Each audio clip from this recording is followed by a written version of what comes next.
ডাঙৰ নামেৰে চোৱা আৰম্ভ হল। হিমন্ত বিশ্ব শৰ্মা এটা ফেচিষ্ট চৰিত্ৰৰ কুখ্যাত ভণ্ড নেতা, যি কয় কি নেতাই ৰাতি টোপনিৰ পৰা উঠি মিয়াক গালি পাৰে, মুছলমানক গালি পাৰে, সফলতো মিয়াক তেওঁ দেখে গালি পাৰি থাকে। গতিকে এই অসমৰ মুখ্যমন্ত্ৰী গৰাকী কেনেকুৱা এজন ভয়ংকৰ মুখ্যমন্ত্ৰী। সেইকাৰণে কৈছো এই নিৰ্বাচনটো হৈছে জাতি বচোৱাৰ নিৰ্বাচন, নিজৰ ভৰিৰ তলৰ মাটি বচোৱাৰ নিৰ্বাচন, ভাৰতবৰ্ষৰ সংবিধান বচোৱাৰ নিৰ্বাচন। আপুনি অসমত জীয়াই থাকিব পাৰিব নাই, বসবাস কৰিব পাৰিব নাই, তাৰ সিদ্ধান্ত লোৱাৰ নিৰ্বাচন। আপোনাক উচ্ছেদ কৰি বাংলাদেশৰ বৰ্ডাৰ পাৰ কৰি থৈ আহিব নাই, তাৰ সিদ্ধান্ত লোৱাৰ নিৰ্বাচন।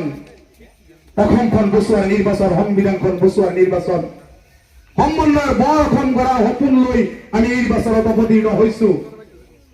এই নিৰ্বাচন এনেকুৱা গুৰুত্বপূৰ্ণ নিৰ্বাচন, আমি যদি হিমন্ত বিশ্ব শৰ্মাক গাদীৰ পৰা খেদিব নোৱাৰো। হিমন্ত বিশ্ব শৰ্মাই কি কয়, গুৱাহাটীৰ পৰা মিয়া চাফা কৰি দিয়াৰ কথা কয়, কয় নাই? হিমন্ত বিশ্ব শৰ্মাই অটোৱালা ৰিক্সাৱালাক 10 টকা 5 টকাৰ ঠাইত 4 টকা ভাড়া দিয়াৰ কথা কয়। কিমান নিলজ্জ মানুহ এইজন কওক। ৰিক্সাৱালাৰ ভাড়া মাৰি খোৱা জাতি নেকি অসমীয়া? কওক, অসমীয়াটো তেনেকুৱা জাতি নহয় আমি, হয় নেকি? আমি কোনোবাৰ ভাড়া মাৰি খাম নেকি?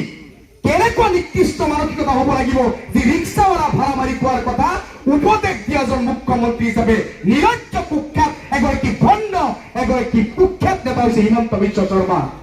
গতিকে এই হিমন্ত বিশ্ব শৰ্মাই যি ডাঙৰ ডাঙৰ কথা কয়, মিয়াক মই জ্বলা-কলা খোৱামেই, মিয়াক মই অত্যাচাৰ কৰিমেই, মিয়াক মই উচ্ছেদ কৰিমেই, আৰু বাস্তৱ ক্ষেত্ৰতো মিয়াক উচ্ছেদ কৰিয়েই আছে না নাই? গোৱালপাৰা ধুবুৰীত আপোনালোকে যদি লক্ষ্য কৰে, আপোনালোকে বহুতে মোবাইল টিপে, বহুতৰ ঘৰত মোবাইল আছে, টিভি আছে। সেই উচ্ছেদৰ কৰুণ দৃশ্য আপোনালোকে দেখিছে, এইবোৰ মনত পেলাব লাগিব। সাহায্য লৈ গৈছিল, সাক্ষী ইয়াতে আছে, কি করুণ ইতিহাস। ভাল ভাল ধনী ঘৰৰ মানুহ তিৰপালৰ তলত সোণৰ চামুচ মুখত লৈ জন্ম হোৱা সন্তানটো লৈ সেই তিৰপালৰ তলত কাপোৰ কানি নোহোৱাকে তেওঁলোকে কক বকাই বহু শিশু আছে ঠাণ্ডাত মৰিছে, বহু বৃদ্ধ মানুহ আছে ঠাণ্ডাত মৰিছে, বহু মানুহ আছে ঔষধ পোৱা নাই। পুলিচ বেৰিকেড দি বন্ধ কৰি ৰাখিছিল। আমি খাদ্য লৈ গৈছিলো, প্ৰথম 2-3 দিন সোমাব দিয়া নাছিল। কিমান নিৰ্দয় হ'ব পাৰে? মোৰ সন্দেহ হয় তেওঁ কেনেকুৱা, তেওঁ মানুহ নে শয়তান? মোৰ সন্দেহ হৈছে এজন মানুহে এজন মানুহক কেনেকে কষ্ট দিব পাৰে। সেইবোৰ মানুহতো ভাৰতীয় মানুহ, সেইবোৰতো বিদেশী নহয়, সেইবোৰতো কলগছ ফাটি সৃষ্টি হোৱা নাই, সেইবোৰতো এইখন অসমৰ বাসিন্দা, সেইবোৰতো আমাৰ ভাৰতৰ নাগৰিক। সেই গোৱালপাৰা চাপৰ সেই ধুবুৰীত যে উচ্ছেদ হৈছিল, তেওঁলোকৰ চকু পানী লৈ এবাৰ মনত পেলাব লাগিব আমি। কিমান কষ্ট, কিমান নৰক যন্ত্ৰণা ভুগি ভুগি তেওঁলোক জীয়াই আছে এতিয়াও।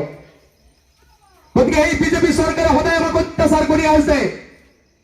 এই বিজেপি চৰকাৰৰ বহু নেতা আমি কোৱা শুনিছো, আমাৰ যি বুকুৰ আপোন, যি নবী চাপে আমাক চাফায়ত নকৰিলে আমি ব্যস্ত যাব নোৱাৰিম, হয়নে নাই? যি নবী চাপে আমাক যদি চাফায়ত নকৰে আমি ব্যস্ত যাব নোৱাৰিম। সেই আমাৰ আপোন নবী চাহাবৰ বিৰুদ্ধে এই বিজেপিৰ নেতাসকলে কয়। গতিকে এই বিজেপিক আমি উৎখাত কৰিম নে নাই? কওক, কৰিব নাই? যিগৰাকী আমাৰ নবীৰ বিৰুদ্ধে কথা কয়, তেনেকুৱা দলক যদি আমি ভোট প্ৰদান কৰোঁ প্ৰক্ৰিয়াকে, আমাৰ নিশ্চিতভাৱে পাপ লাগিব। এইকাৰণে বিজেপিৰ বিৰুদ্ধে সোচ্চাৰ হৈছো, এইকাৰণে বিজেপিৰ বিৰুদ্ধে আপোনালোকৰ লগত কথা কৈছো। মই জানো এজন মানুহ ইয়াতে বিজেপিক ভাল পোৱা মানুহ নাই, কিন্তু বিজেপিও এটা পৰিকল্পনা কৰিছে। তেওঁ জানে, তেওঁ কেতিয়াবাই ঘোষণা কৰিছে যে মোৰ মিয়াৰ ভোট নালাগে, চাচা মামাৰ লগীৱালাৰ ভোট মোৰ নালাগে। তেওঁ বিজেপিৰ ভোট ডাইৰেক্ট নলয়, ঘূৰাই এনেকে ল'ব বিচাৰিছে, বিপিএফক নমাই দিছে ফিল্ডত, হয় নাই? হিচাপটো বৰাবৰ সকলোৱে বুজি পাব লাগিব। বিজেপিৰ হিমন্ত বিশ্ব শৰ্মাৰ চতুৰাৰী এইবাৰ জানে তেওঁ বিজেপিক ভোট নিদিয়ে।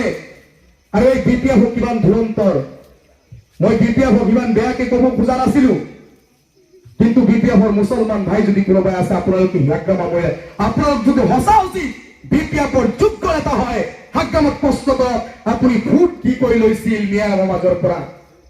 কৈছিল বিজেপি হাতাও, বিটিচি বচাও, কৈছিল নাই? কৈছিল। তেওঁ মুছলমানৰ আগত কৈছিল বিজেপিক খেদিব লাগে, বিজেপি অত্যাচাৰী শাসক, বিজেপিক আমি বিপিএফে খেদিম বিটিচিৰ পৰা। নিলজ্জ হাগ্গামা মহিলাৰে কি কৰিলে? তেওঁ জিকি অহাৰ পিছত এই হিমন্তৰ ভৰিত সেৱা লৈ বিজেপিৰ জালত বন্দী হল, হল নাই? গতিকে এতিয়া বিপিএফ বিজেপি হৈ যোৱা নাই জানো? গতিকে এই বিপিএফক আমি যোৱাবেলি ভোট দিছিলো যদিও এইবেলি কিন্তু যদি আমি বিপিএফক ভোট দিওঁ তেতিয়াহ'লে বিজেপিৰ চৰকাৰ হ'ব, আৰু যদি ৰাইজৰ দলক ভোট দিওঁ কংগ্ৰেছ আৰু ৰাইজৰ দলৰ চৰকাৰ হ'ব। কোনটো চৰকাৰ বিচাৰে? কংগ্ৰেছ আৰু ৰাইজৰ দলৰ চৰকাৰ বিচাৰে নাই? ৰাইজৰ দলটো শেষ কৰি ল'ব। কংগ্ৰেছৰ বহুত কিবা কিবি আছে আগত, সেইবোৰ যাতে দুৰ্নীতি চুৰ্নীতি কৰিব নোৱাৰে সেইকাৰণে ৰাইজৰ দলত অখিলক আমি পিছত লগাই দিম মন্ত্ৰী হিচাপে। বুদ্ধিটো ভাল হৈছিল নাই? গতিকে এইটো যিটো যুগলবন্দী আমি সিদ্ধান্ত লোৱাৰ নিৰ্বাচন এইটো, আমি বিপিএফক ভোট দিলে হ'ব বিজেপিৰ মুখ্যমন্ত্ৰী হিমন্ত বিশ্ব শৰ্মা। যি হিমন্ত বিশ্ব শৰ্মাই আকৌ চৰকাৰ হলে এতিয়া বোলে তেওঁ হাত ভৰি ভাঙিছে, কামিহাৰ বোলে ভাঙিব চৰকাৰ আহিলে। এই বজ্জাতক মই শ্লেলেন জনাইছো, প্ৰত্যাহ্বান জনাইছো।